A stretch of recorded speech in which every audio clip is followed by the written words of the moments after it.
Hello everyone, in this tutorial I am going to show you how you can install YouTube app on your Windows laptop or PC.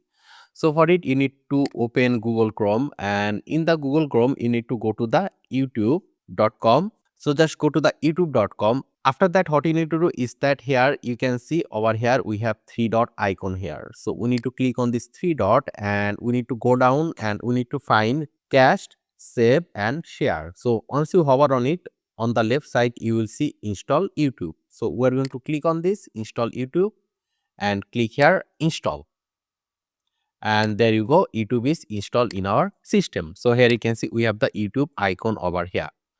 So let me just close this and let me just open the YouTube from this YouTube icon. So if I just double click here, there you can see YouTube open over here, and here you can see we have the YouTube logo over here. So yeah, this is how you can install YouTube on Windows. I hope this was useful. Make sure to subscribe and I hope to see you in the future tutorials.